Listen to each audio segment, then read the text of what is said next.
अस्सलाम वालेकुम students. Peshawar public school and college की कोचिंग क्लासेस में आपको खुशामदीद कहा जाता है। लास्ट लेक्चर में हम चैप्टर 10 पे डिस्कशन कर रहे थे। Chapter 10 you know that acid basis and salt. हमारी डिस्कशन हुई थी Arrhenius concept of acid and basis पे, जिसमें आपको बताया गया था कि वो चीज़ें जो अगर पानी में हल करने से हाइड्रोजन आयन प्रोड्यूस करें तो वो एसिड कहलाती हैं, और अगर हाइड्रोक्साइड आयन प्रोड्यूस करें तो वो बेसिस कहलाएंगी। उसमें आपको ये बातें भी बता दी गई थी कि आर्हीनियस का कॉन्सेप्ट एक रिस्ट्रिक्टेड कॉन्सेप्ट है एसिड एंड बेसिस के बारे में। वो हमें एसिड और बेसिस को सिर्फ उस वक्त एक्सप्लेन कर सकता है जब एक्वस मीडियम या पानी में किसी चीज़ को हल किया जाए। अगर पानी में कोई चीज़ हल ना हो तो ना वो एसिड कहला सकती है ना बेस कहला सकती है। दूसरी बात मैंने आपको ये बताई थी कि कोई भी गैस फेज में होने वाला रिएक्शन एसिड या बेस नहीं कहला सकता आर्हीनियस कॉन्सेप्ट के मुताबिक। इसके अलावा जो चीज़ हाइड्रोजन आयन या हाइड्रोक्साइड आयन प्रोड्यूस करें तो सिर्फ वही एसिड या बेस कहला सकती हैं। और बहुत सारी ऐसी चीज़ें हैं जो जिसमें हाइड्रोजन या हाइड्रोक्साइड आयन नहीं होता लेकिन वो फिर भी एसिड और बेस कहला सकती हैं। फॉर एग्ज़ाम्पल अमोनिया है, फॉर एग्ज़ाम्पल कार्बन डाइऑक्साइड है, तो वो उस कॉन्सेप्ट के मुताबिक एसिड या बेस नहीं कहला सकती। एसिड और बेस के बारे में एक दूसरा concept Lowry and Bronsted concept of acid and bases के नाम से जाना जाता है। ये कॉन्सेप्ट 1923 में मार्टिन लोरी एंड जोहानिस ब्रांस्टेड ने इंडिपेंडेंटली प्रेजेंट किया। जोहानिस ब्रांस्टेड ने इंडिपेंडेंटली कंसेप्ट किया। इस कंसेप्ट के मुताबिक आज हम पढ़ेंगे कि एसिड क्या होते हैं और बेसिस क्या होते हैं। ये एक सिंपल सा कंसेप्ट है लेकिन काफ़ी इम्पोर्टेंट कंसेप्ट है। According to this concept acid, दो substances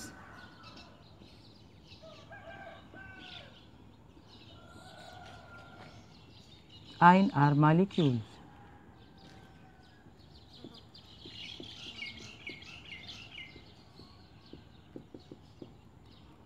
which donate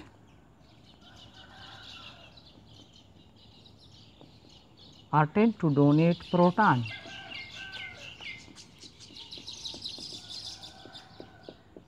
H plus are known as acids। चलिए यहाँ तक देख लें। Those substances ion or molecule which donate or tend to donate proton, these are known as acids। According to this concept, bases, those substances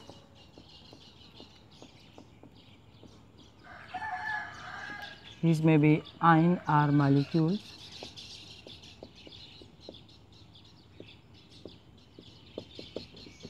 which accept or tend to accept proton।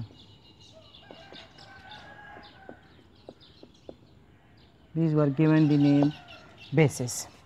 So proton acceptors को acid का नाम दिया गया, और proton donor को acid का नाम दिया गया और प्रोटॉन एक्सेप्टर को बेस का नाम दिया गया।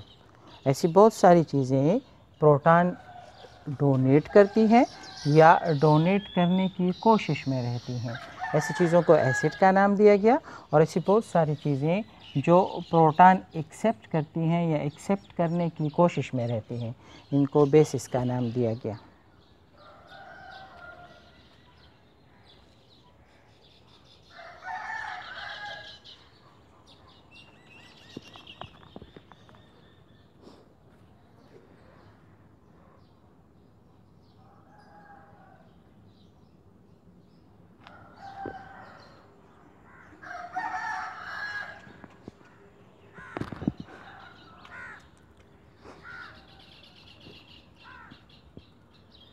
चलिए यहाँ पर मैं आपको एग्ज़ाम्पल दूंगा, एग्ज़ाम्पल से आपको समझाने की कोशिश करूँगा कि एसिड्स क्या होती हैं और बेसिस क्या होती हैं। ये हमारे पास एक कंपाउंड है जिसको हम HCl के नाम से जानते हैं। इसका हमने एक्वस सॉल्यूशन लिया, ये मिला NH3 के साथ एक्वस। ये दोनों जब आपस में मिले तो कुछ प्रोडक्ट हमारे पास इस तरह से बने, NH4 plus ammonium ion aqueous form में plus chloride ion aqueous form में।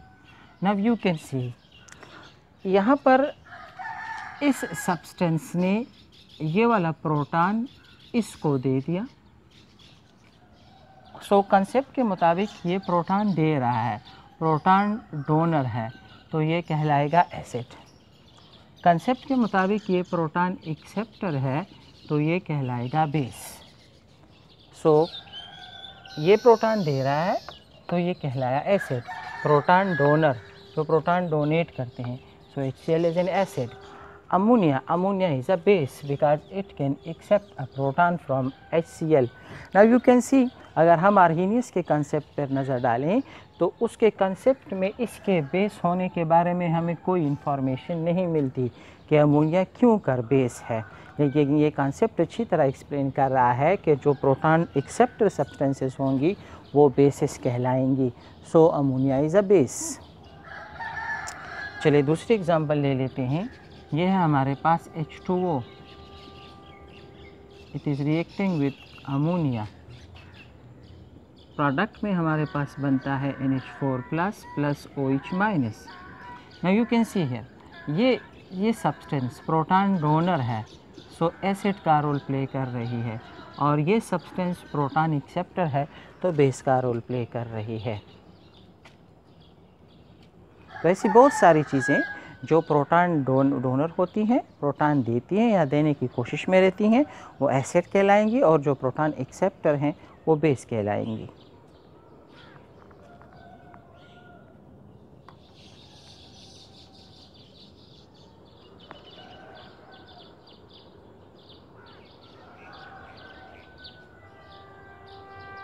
चले मैं एक और एग्जांपल भी आपको दूंगा यहाँ पे। ये हमारे पास पहले एग्जांपल में इस पे डिस्कशन हुई, HCl प्लस H2O दोनों आपस में मिल रही हैं। सो इससे बन रहा है हमारे पास hydronium ion H3O plus chloride ion Cl minus.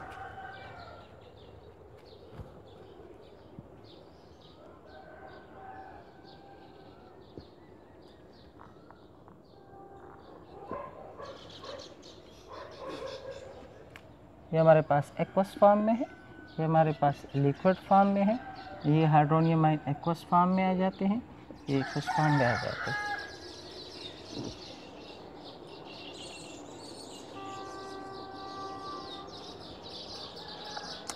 तो ये एक सिंपल सा कंसेप्ट है जो हमें बता रहा है कि कोई चीज़ कब एसिड कहलाती है और कोई चीज़ कब बेस कहलाती है। इसमें आर्हेनियस के कंसेप्ट की रिस्ट्रिक्शन भी ख़त्म हो जाती है जो हाइड्रोजन आयन और हाइड्रोक्साइड आयन तक महदूद थी। नोट कर लें अपने साथ।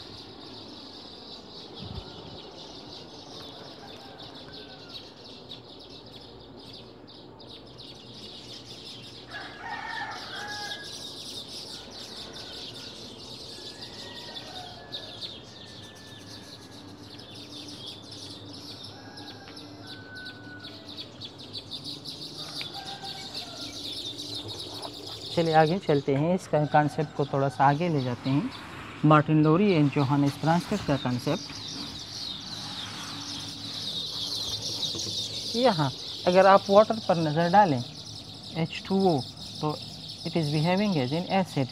यहाँ अगर आप वाटर पर नज़र डालें तो अगर HCl एसिड का रोल प्ले कर रहा है तो यहाँ पे वाटर रोल प्ले कर रही है बेस का। सो इस रिएक्शन में water is acting as an acid और इस रिएक्शन में water is acting as a base. So इस कंसेप्ट के मुताबिक कुछ चीज़ें ऐसी होती हैं जो एसिड और बेस दोनों का रोल प्ले कर सकती हैं। ऐसी चीज़ों को एम्फोटेरिक सब्सटेंसेस का नाम दिया गया।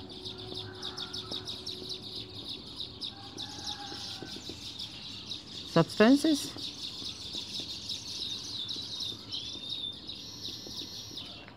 which can behave as an acid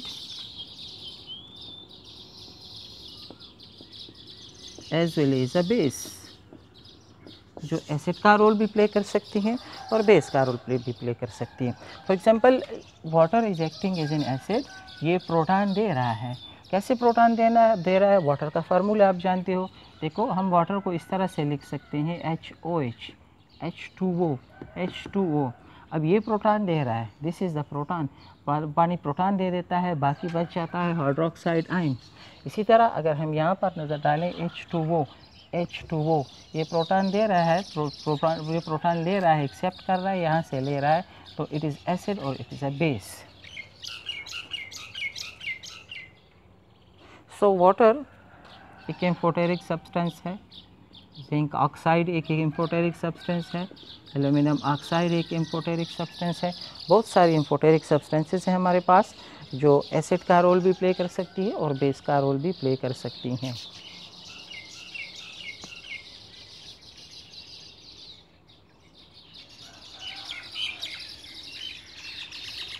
important है ये कॉन्सेप्ट, काफ़ी इम्पोर्टेंट है, काफ़ी सारी चीज़ों को एक्सप्लेन कर रहा है एसिड और बेस के बारे में।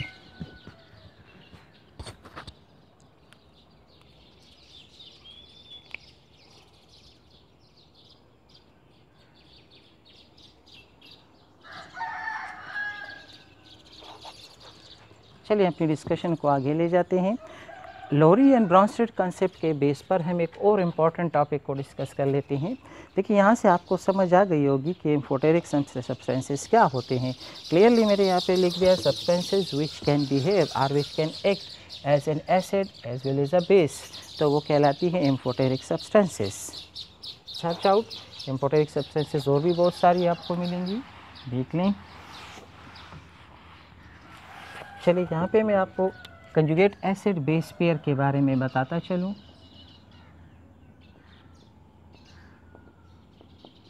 एसिड बेस पेयर एक सिंपल सी डेफिनेशन यहाँ पे आपको लिखवा देता हूँ। रिएक्टेंट्स एंड प्रोडक्ट्स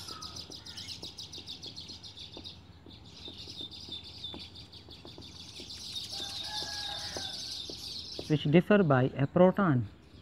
प्रोटॉन सिरे में मैंने आपको बताया H प्लस को क्यों कर प्रोटॉन कहते हैं। यू नो दैट हाइड्रोजन के बारे में आप जानते हैं कि हाइड्रोजन के पास सिर्फ एक इलेक्ट्रॉन है, हाइड्रोजन के पास एक प्रोटॉन और एक इलेक्ट्रॉन। अगर ये इलेक्ट्रॉन लॉस कर दे तो इस पर पॉजिटिव चार्ज आ जाता है और वो पॉजिटिव चार्ज इस प्रोटॉन की वजह से होता है, लिहाजा हम इसको प्रोटॉन का नाम भी देते हैं, हाइड्रोजन आयन को।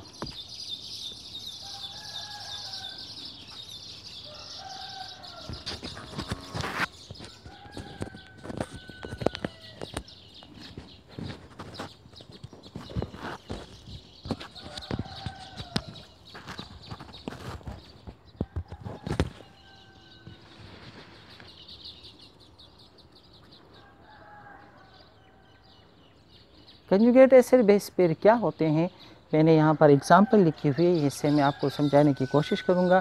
यहाँ पे देख सकते हैं आप, ये रिएक्टेंट है और वो हमारे पास प्रोडक्ट हैं, ये रिएक्टेंट वो प्रोडक्ट, ये रिएक्टेंट वो प्रोडक्ट। अब आप अगर नोटिस करें तो HCl में इधर जो एसिड कहलाता है इसके पास प्रोटॉन है। अगर हम इसको ट्रेस करके यहाँ पर आ जाएं तो इसके पास कोई भी प्रोटॉन नहीं बचा। अब उसको प्रोटॉन की ज़रूरत आ गई, जिसके पास यहाँ पर प्रोटॉन था यहाँ पर उसके पास कोई प्रोटॉन नहीं है, तो जो प्रोटॉन डोनर था वो यहाँ पर प्रोटॉन एक्सेप्टर बन गया। NH3 बेस है, यहाँ पर इसको प्रोटॉन की ज़रूरत है, इस जो प्रोटॉन की ज़रूरत है प्रोटॉन एक्सेप्टर है, तो ये बेस कहलाया। लेकिन यहाँ पर अमोनियम आयन के फॉर्म में इसके पास प्रोटॉन ज़्यादा हो गए हैं, अब ये प्रोटॉन डोनर बन गया है, तो जो बेस था, बेस यहाँ पर बेस, तो वो एसिड बन गया। इस एसिड को हम ये नाम देते हैं conjugate acid, conjugate acid of that base.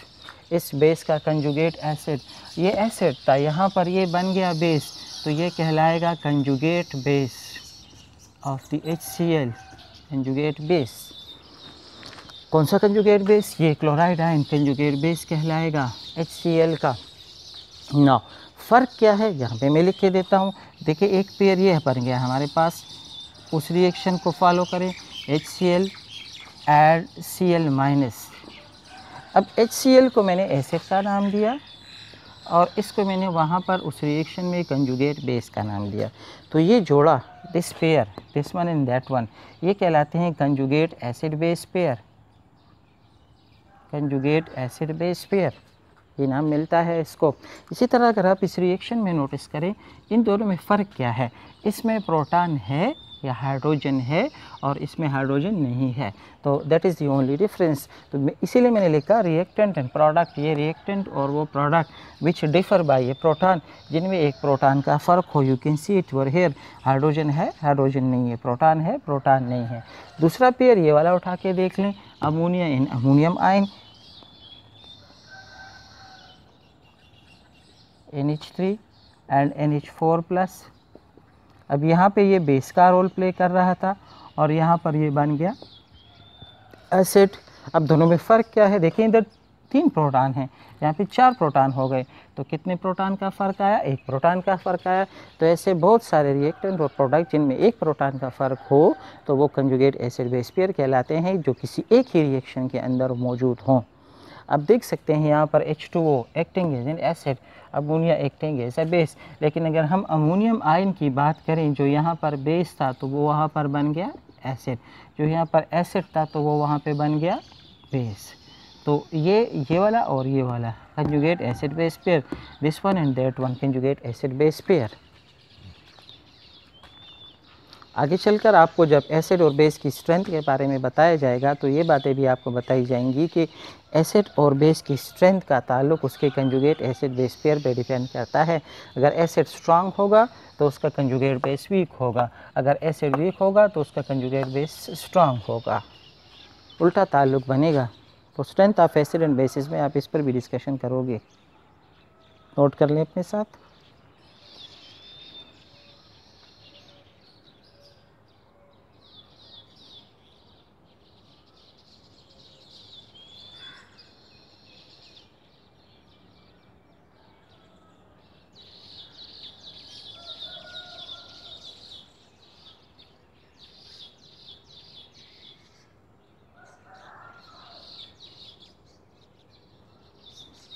चलो मैं एक और एग्ज़ाम्पल भी आपको बताता चलूँ।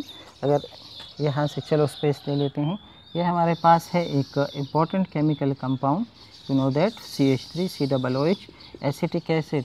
अगर हम इसका एक्वस सोल्यूशन ले लेते हैं और इसको मिला लेते हैं, चलिए वाटर के साथ मिला दें, सो ये प्रोटॉन डोनर, ये प्रोटॉन एक्सेप्टर, ये बन जाएगा H3O+ हाइड्रोनियम आयन और ये बन जाएगा एसीटेट आयन, acetate ion.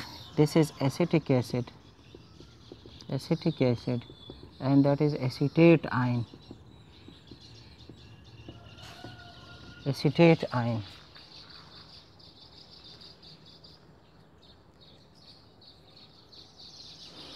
अब ये एक वीक एसिड है, एसिटिक एसिड।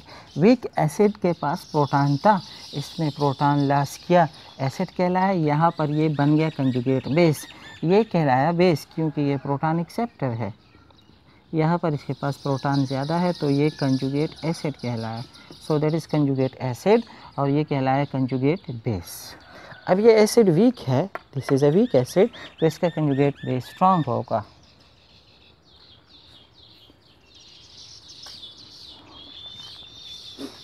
तो लोरी और ब्रांचेस के कंसेप्ट मैंने आपको मुख्तलिफ चीज़ें पढ़ाई। आज आपको सबसे पहले पढ़ाया गया कि एसिड और बेस क्या होंगी according to this concept. Proton donor substances were given the name of acid, proton acceptor substances were given the name of bases. उसके बाद हमने एम्फोटेरिक सब्सटेंसेस पे बात की कि एम्फोटेरिक सब्सटेंसेस क्या होती हैं। आखिर में मैंने आपको बताया कि कंजुगेट एसिड बेस पेयर क्या होते हैं।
ओके बॉयज़, नेक्स्ट लेक्चर में मैं आपको लीविस कॉन्सेप्ट के बारे में बताऊंगा। Lewis concept of acid and bases कि लीविस कॉन्सेप्ट क्या होता है। That is very very important concept, जिसको हमने यहाँ पे Lowry and Bronsted concept of acid and bases का नाम दिया। काफ़ी अंडरस्टैंडेबल है, काफ़ी सिंपल है, आसान है, कोई बात ही मुश्किल नहीं। मैं थोड़ा सा रिपीट करता चलूँ। प्रोटॉन डोनर तो एसिड, प्रोटॉन एक्सेप्टर तो बेस। प्रोटॉन डोनर तो एसिड, प्रोटॉन एक्सेप्टर तो बेस। फिर मैंने आपको बताया कि reactant product which differ by a proton they are known as conjugate acid base pair. इसके साथ साथ आपको एम्फोटेरिक सब्सटेंसेस के बारे में बताया गया। कुछ चीज़ें ऐसे जो कभी तो किसी रिएक्शन में एसिड का रोल प्ले करती हैं और कभी किसी रिएक्शन में बेस का रोल प्ले करती हैं। तो ऐसी चीज़ों को एम्फोटेरिक सब्सटेंसेस का नाम दिया जाता है। ओके, नेक्स्ट लेक्चर में मैं आपको लीविस के कॉन्सेप्ट के बारे में बताऊंगा। नोट कर ले अपने साथ ये।